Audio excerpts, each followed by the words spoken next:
বাংলাদেশ জাতীয় ক্রিকেট দলে 3 ফরম্যাটেই ওপেনিং স্লটে একজন ডানহাতি ব্যাটসম্যান এখন এই মুহূর্তে সময়ের দাবি, এটা আপনার বা আপনাদের কখনো মনে হয়েছে?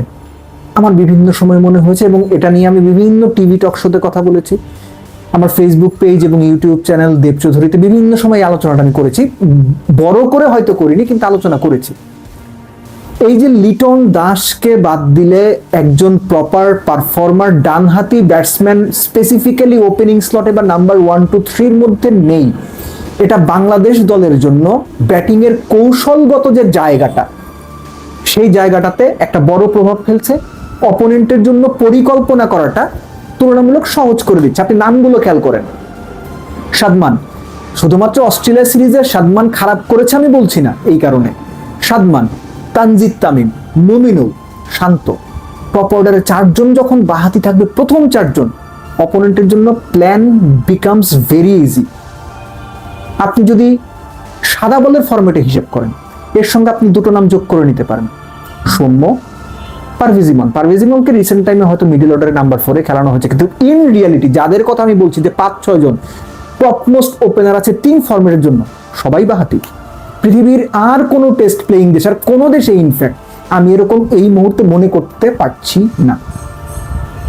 সো এখান থেকে বাংলাদেশ টিম ম্যানেজমেন্ট আদৌ বের হওয়ার পরিকল্পনা করেছে কিনা, বের হতে চায় কিনা আমি ঠিক জানি না, কিন্তু গত এক যুগে বাংলাদেশ ক্রিকেটে বা ক্রিকেট সিস্টেমে একজন proper right handed batsman top অর্ডারে নাম্বার 1, 2, 3 মধ্যে এক্সেপ্ট লিটন দাস কেউ নিজেদেরকে মেলে ধরতে পারেননি। বিজয় সুযোগ পেয়েছেন, ফেল করেছেন। সাইফ অনেকদিন ধরে সুযোগ পাচ্ছেন, শুরুর দিকটা খুব ভালো পারফরমেন্স করেছেন। রিসেন্ট পাস্টে সাইফের পারফরমেন্স একদমই আপ টু দ্য মার্ক না। সো আইডিয়ালি লিটনকে বাদ দিলে বাংলাদেশের top order right handed batsman কেউ নাই টপ 3 তে specifically. This is not nice, this is not correct approach towards the game. Batting line up ঠিক করার জন্য, ব্যাটিং লাইন আপের ভ্যারাইটির জন্য এটা দরকার। এখন অবধারিত এবং খুবই ভ্যালিড প্রশ্ন যে ভাই আপনি কাকে আনবেন, ভেরি ট্রু, কাকে আনবো আমি, কিন্তু যে রিসোর্সেস রয়েছে ব্যাক ইন্ডে বা পাইপলাইনে, তাদেরকে একটু কি বাজিয়ে দেখা যেতে পারে? টপ এন্ড টি20 কিংবা এইচপির series, red ball white ball মেরে সাউথ আফ্রিকায় যেটা হচ্ছে, কিংবা ঘরোয়া ক্রিকেটে যারা পারফর্ম করেছেন, এদেরকে আমার মনে হয় একটু পুশ করার, তাদেরকে একটু বেশি সুযোগ দেওয়ার বা তাদেরকে নিয়ে পরিকল্পনা করার ব্যাপারে বাংলাদেশ ক্রিকেট বোর্ড বা টিম ম্যানেজমেন্ট খুব পজিটিভলি ভাবতে পারে। কয়েকটা নাম আমি বলছি। লেটস সে হাবিবুর রহমান সোহান, সোহানের ব্যাটিং অ্যাপ্রোচ, স্লগার, এগুলো প্রচুর আলোচনা আছে, but Sohan is actually match changer. Jawad Abrar, অনেকেই মনে করেন যে জাওয়াদ আবরার তার জেনারেশনের one of the finest top order batsman. বা ধরেন মাহফিজুল ইসলাম রবিন, কিংবা ধরেন শাহাদাত হোসেন দীপু, কিংবা ধরেন আশিকুর রহমান শিবলি, যাদের নাম আমি বললাম সবাই কিন্তু প্রিটি ইয়াং। দীপু সবশেষ ঢাকা প্রিমিয়ার ডিভিশন ক্রিকেট লিগের টপ স্কোরার।